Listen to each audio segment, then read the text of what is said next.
নমস্কার বন্ধুরা, আমি মোম দাস। সবাই কেমন আছেন? আশা করি খুব ভালো আছেন। নতুন ব্লগে আপনাদেরকে স্বাগত জানাই। সো দেখুন, শিউলি ফুলগুলো মা কুড়াচ্ছে, মানে কুচি কুচি করে কাটছে। কেন কাটছে অবশ্যই জানাবো। এটা হচ্ছে শেষ শিউলি ফুল, এখন তো ডাটা হয়ে গেছে সবাই জানেন। আমি এটা 5 টাকা 10 টাকা দিয়ে কিনে এনেছিলাম বাজার থেকে, দুটো প্লাস্টিক। তাই এতটা ফুল হয়েছে। এগুলো মা কুচিয়ে তুলে দিচ্ছে আমাকে একটা মানে কি বাটির মধ্যে। মা এবার লঙ্কাগুলোকে কোচাচ্ছে, শক্তির লঙ্কা। এটা শক্তি নিয়েছে বোটকা লঙ্কা। এটা আমরা যখন ঘুরতে গেছিলাম, শক্তি দুটো লঙ্কার মধ্যে একটা লঙ্কা কেড়ে করে নিয়ে নিয়েছে আমার থেকে, খায়ওনি, নষ্ট করেছে। আর আরেকটা লঙ্কা আমি বাড়ি নিয়ে এসেছিলাম, কুচি করে করে কাটলো মা। আর এবার হচ্ছে পেঁয়াজটাকে কাটবে। পেঁয়াজটা অমলেট করার জন্য একটা পেঁয়াজের মানে আলাদাভাবে মা কাটে। আমার মা অনেক রকমভাবে তো পেঁয়াজ কাটে, অমলেটের জন্য আলাদা, মাংসের জন্য আলাদা, মাছের জন্য আলাদা, অনেক রকমভাবে আমার মা কাটে।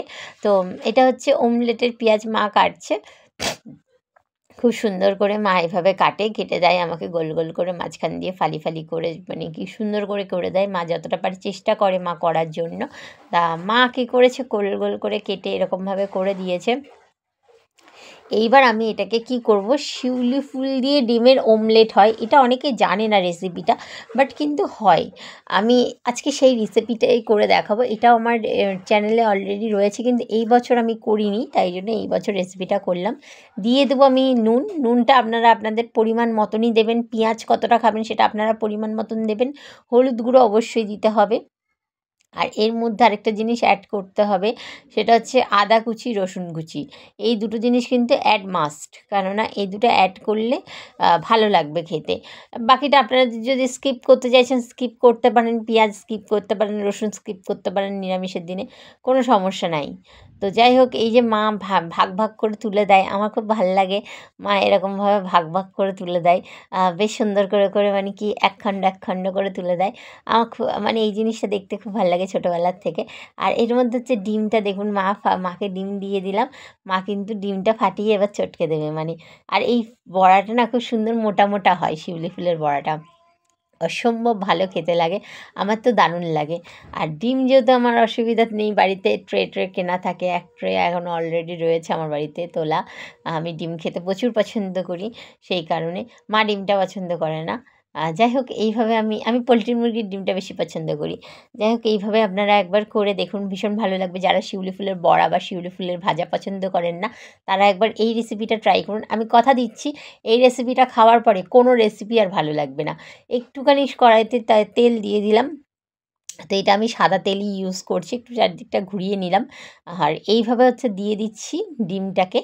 এইবার আমরা এটাকে বলবো একটা জিনিস, যেটা হচ্ছে এই ডিমটা না তুলনামূলক একটু মোটা হয়। কারণ কি, এটা শিউলি ফুল দিয়ে হচ্ছে যেহেতু, ডিমটা এক পিঠ হয়ে গেলে আরেক পিঠটা এইভাবে দিতে হবে। এই দেখুন, ব্রাউনি কালার হয়ে গেছে।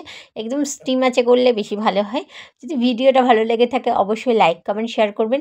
আর যারা আমার ইউটিউব চ্যানেল থেকে দেখছেন মোম দাস, অবশ্যই সাবস্ক্রাইব করতে ভুলবেন না ইউটিউব চ্যানেলটা। আর যারা ফেসবুক থেকে দেখছেন অবশ্যই ফেসবুক পেজটা মোম দাস প্লিজ সাপোর্ট করতে ভুলবেন না।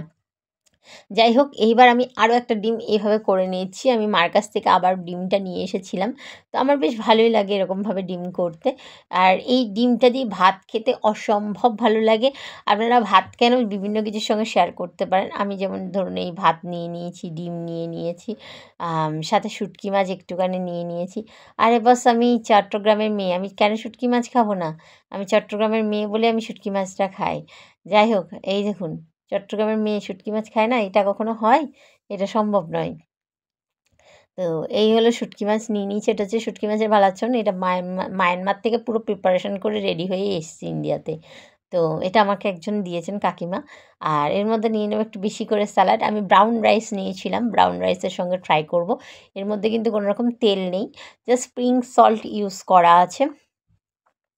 তো যেহেতু ফিগারটা এখন অনেক ভারী হয়ে যাচ্ছে, আমার ওয়েট প্রচুর গেইন হয়ে যাচ্ছে, এবং ওয়েট তাড়াতাড়ি গেইন করে যেহেতু আমার লুজ ফ্যাট, সেই কারণে আমাকে একটু কন্ট্রোল করতে হয় মাঝে সাঝে। যাই হোক, ঠেলায় না পড়লে বিড়াল গাছে ওঠে না, এটা হচ্ছে কাজের কথা। টাটা, ব্লগটাই